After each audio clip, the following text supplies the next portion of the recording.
بسم اللہ الرحمن الرحیم۔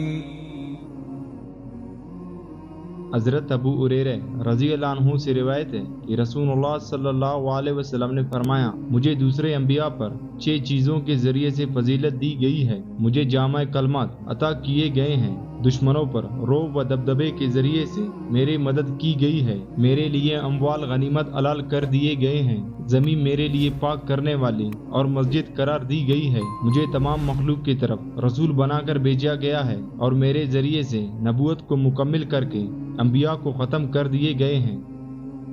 صحیح مسلم حدیث نمبر 1167۔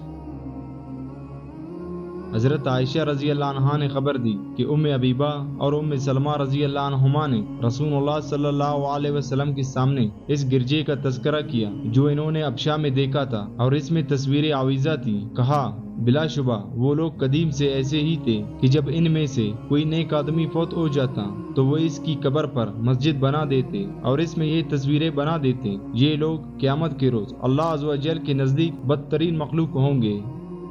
صحیح مسلم حدیث نمبر 1181۔ حضرت ابو ہریرہ رضی اللہ عنہ نے کہا، رسول اللہ صلی اللہ علیہ وسلم نے فرمایا، اللہ یہود کو ہلاک کرے، انہوں نے اپنے انبیاء کی قبروں کو سجدہ گاہ بنا لیا۔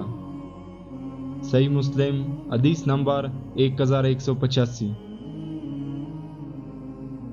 حضرت عائشہ اور حضرت عبداللہ بن عباس رضی اللہ عنہم دونوں نے کہا کہ جب رسول اللہ صلی اللہ علیہ وسلم پر وفات کے لمحے کے طاری ہوئے تو آپ اپنی ایک چادر اپنے چہرے پر ڈالتے تھے، اور جب جی گھبراتا تو اسے چہرے سے اٹھا لیتے تھے۔ آپ اسی حالت میں تھے کہ آپ صلی اللہ علیہ وسلم نے فرمایا، یہود و نصارہ پر اللہ کی لعنت ہو، انہوں نے اپنے انبیاء کی قبروں کو مساجد بنا لیا۔ آپ ان جیسا عمل کرنے سے ڈرا رہے تھے۔ صحیح مسلم حدیث نمبر 1187۔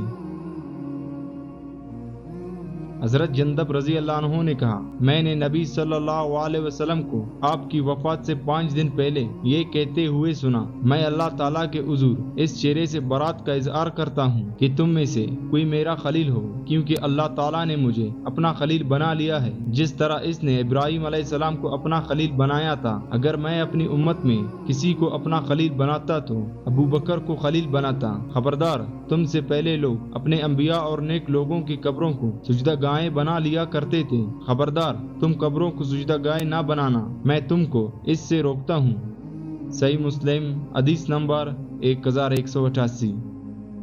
حضرت ابن عمر رضی اللہ عنہما سے روایت ہے کہ رسول اللہ صلی اللہ علیہ وسلم نے فرمایا، جس نے اس ترکاری میں سے کچھ کھایا ہو وہ ہماری مسجدوں کے قریب نہ آئے یہاں تک کہ اس کی بو چلی جائے۔ آپ کی مراد لہسن سے تھی۔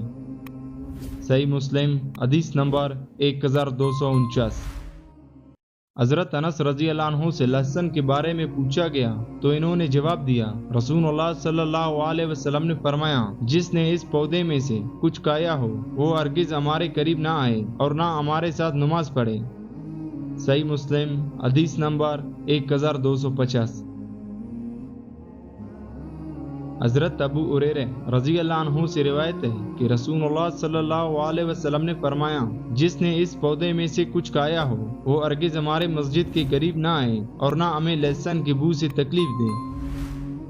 صحیح مسلم حدیث نمبر 1251۔